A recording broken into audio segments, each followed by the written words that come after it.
All right, welcome to another episode of Get FLAVR.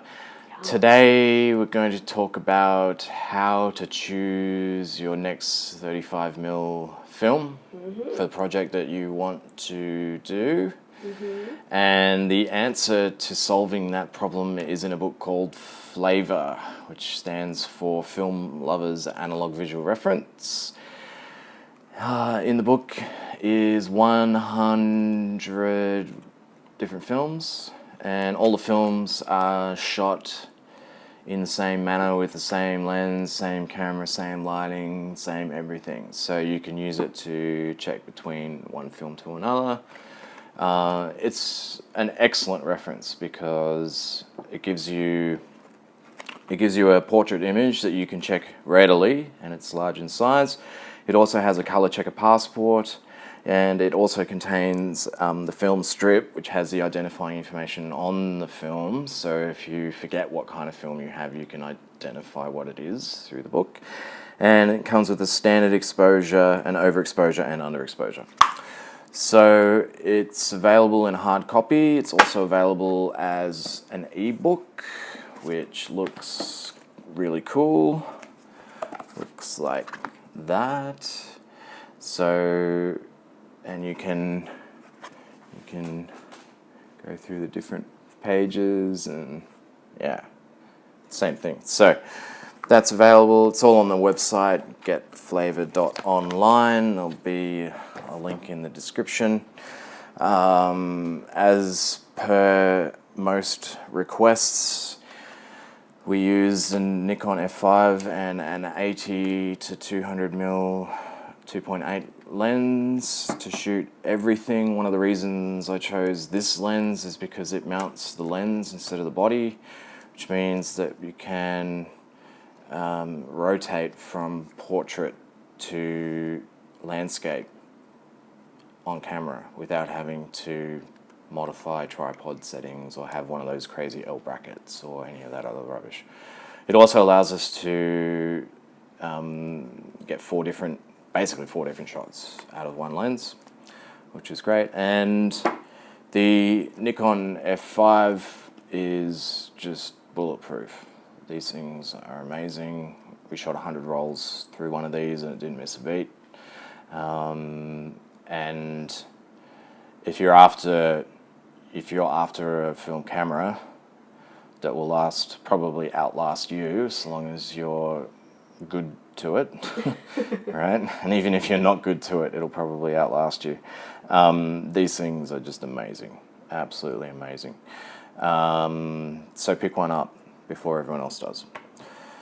Stacey, you had the privilege of shooting with this, being the camera operator. Yeah, camera operator for the project. Yes. So what are your thoughts on the Nikon F5? It is a tank. Quite simply put, it is a tank. Yeah, I mean, I definitely became very well acquainted with the F5. I shoot a lot of digital work for the rest of my photography. And I have dabbled in film over the years, primarily with an F801, so upgrading to one of these was a real treat for me. I find a lot of the dials and stuff like that is very similar to what I work with when shooting digital anyway, so the transition was fairly seamless. But yeah, I had a lot of fun. It was a long day. It was a long day. To put it lightly, it was a long day of shooting. It was about 10 hours. And bless the model who sat still for that amount of time. I mean, we did have breaks. It's not like we were completely just, banging them out. But yeah, it was a pretty solid setup. And Gus had it down to a T with the formula of how to do everything. And I just had to kind of go on robotic mode and just, all right, hope for the best that I'm doing it correctly. So yeah, it was really cool. It was good. Awesome. And I guess the other thing as well with the Nikon, because you shoot with Nikon D800s, yes. It's like almost bigger than me. No, it's like you can just pick this thing up and like Yeah. use it. You know, like all the layout, everything is pretty much almost identical Yeah. in terms of functionality. Yeah. So it makes it really easy in that respect. I feel like with something like this, like, it's not your small kind of street style or travel photographer. I feel like this is definitely more for bringing out the big guns, and if you're doing more of a shoot that, it's for an actual exhibition, or if you just like carrying big chunky cameras around. I mean, I know there's a few of my friends that definitely love to carry huge format cameras around. I'm like, it's bigger than me, like. So yeah, I think it's definitely one of the bigger on the artillery. It is, but at the same time, it's very well balanced. So if you're using larger feels lenses, great. Like, I love the grip on this. yeah, it's good, and it just works. Yeah, it's really nice. it just I shoot a works. lot of portrait as well, so I don't have the You don't have that, yeah. privilege of having an. Well, you actual grip. could get like one of those I could. But battery grips that cost half the price of the camera. yeah, no, I'm good. My cameras are already heavy enough without grips added on, so yeah. I try to travel light, and it's hard to choose just one camera when you're going overseas or doing an exhibition. So, expedition, I mean. Yeah. But yeah, no. Okay, so getting back to the book, the this book is basically the first of its kind Yep. in a world, to my knowledge, and I guess the idea for this book came to me when I was selling film in a store, and after shooting a whole range of those films, you could describe the way a film looks, but it's so much easier with a picture. I'm very visual. Yeah. I like to have something like right in front of me that I can see exactly what you're talking about. Yeah. Because you might describe it with the best words, but I'll be like, I'm just not feeling it. Like, how do you mean? It's more like fine grain, or, if it's more of a magenta cast. Like, yeah, you can kind of vaguely imagine it, but it's like, until you've seen actual examples in a consistent manner, I think it's really tricky to describe. Now, I've got some heat from writing this book in terms of people saying that it's just one digital shot and it's just like a bunch of filters or something. And that couldn't be further from the truth. Wow. So, Honey, I need to educate you on a little thing called, what is it, like the T-Rex claw that 10 hours of shooting consistently will do to you? So it is the real deal. Yeah. There's a video on the Instagram that is like a 1-minute video that shows the actual folder of negs. So if you want conclusive proof, you'll find it there. Yep. I've had another question as well regarding medium format, and there's only a few exceptions where the medium format stock would be different to the 35mm stock in terms of image or film stock, and that's predominantly lomography because they get their product from a third party.